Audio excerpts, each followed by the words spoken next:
നമസ്കാരം.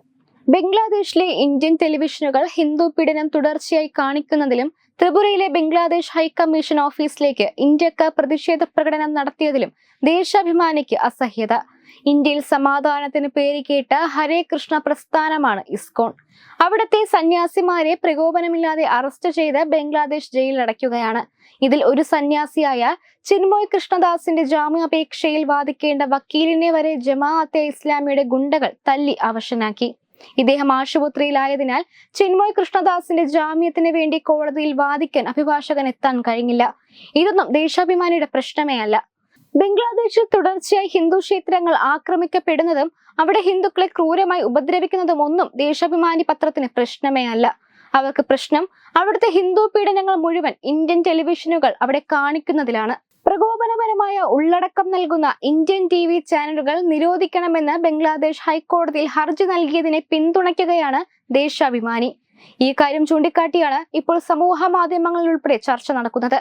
Star Jalsha, Zee Bangla, Republic Bangla എന്നീ ചാനലുകൾക്കെതിരെയാണ് ബംഗ്ലാദേശ് സർക്കാരിന് അസഹിഷ്ണുതയുള്ളത്. കാരണം ഈ ചാനലുകളിൽ യാതൊരു മറയുമില്ലാതെ ബംഗ്ലാദേശിലെ കൊടിയ ഹിന്ദു പീഡനത്തിന്റെ കഥകൾ അതുപോലെ സംപ്രേഷണം ചെയ്യുകയാണ്. ഇതാണ് ബംഗ്ലാദേശ് സർക്കാരിനെ അസ്വസ്ഥമാക്കുന്നത്. ഈ അസ്വസ്ഥത ദേശാഭിമാനിക്കുമുണ്ട്.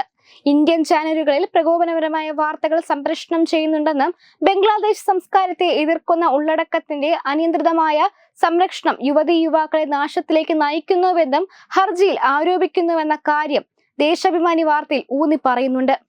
ഇസ്കോൺ നേതാവ് ചിന്മയ് കൃഷ്ണദാസിന്റെ അറസ്റ്റിൽ പ്രതിഷേധിച്ച് ത്രിപുരയിലെ അഗർത്തലയിലെ അസിസ്റ്റന്റ് ഹൈ കമ്മീഷനിലേക്ക് ഇന്ത്യക്കാർ നടത്തിയ അക്രമാസക്തമായ പ്രകടനത്തിൽ സമഗ്രമായ അന്വേഷണം ബംഗ്ലാദേശ് ഇടക്കാല സർക്കാർ ആവശ്യപ്പെട്ടതായുള്ള വാർത്തയും ദേശാഭിമാനി പ്രാധാന്യത്തോടെ പ്രസിദ്ധീകരിച്ചിട്ടുണ്ട്.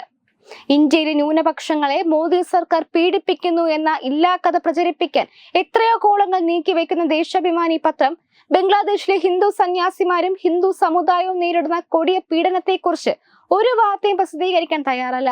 അതേസമയം ഇന്ത്യക്കെതിരെ ബംഗ്ലാദേശ് സർക്കാരിന്റെ വാർത്തകൾ കൊടുക്കാൻ ഒരു മടിയും കാട്ടുന്നില്ല. എല്ലാ ഹൈന്ദവ പീഡനങ്ങൾക്കും നേതൃത്വം നൽകുന്ന ബംഗ്ലാദേശിലെ ഇടക്കാല സർക്കാരിന്റെ തലപ്പത്തുള്ള മുഹമ്മദ് യൂനൂസിനെ വലിയ മനുഷ്യാവകാശ പ്രവർത്തകനായി ചിത്രീകരിക്കാനും ദേശാഭിമാനി മടിക്കുന്നില്ല. ഇസ്രായേൽ നടത്തുന്ന ആക്രമണത്തിൽ കൊടിയ പീഡനം അനുഭവിക്കുന്നുവെന്ന് കാണിച്ച് പലസ്തീനികളെ വിശുദ്ധരാക്കിക്കൊണ്ടുള്ള വാർത്തകൾ പ്രസിദ്ധീകരിക്കാനും ദേശാഭിമാനിക്ക് മടിയില്ല. പക്ഷെ ഹിന്ദുക്കൾക്ക് നേരെ നടക്കുന്ന അതിക്രമങ്ങൾക്ക് ചെറുവിരൽ അനക്കാൻ പോലും ദേശാഭിമാനി തയ്യാറാകുന്നില്ല. Web desk Tatwamayi news. Powered by Jyotis. Realizing your dream home. Our ongoing luxury apartments projects are Crown near Karivattam, The Square near UST Global, White Manor near Attigal Ambalathara, and Evergreens Luxury Villas near Tirumala. Call 90482 55599. Jyotis Building Promoters Private Limited, Thiruvananthapuram.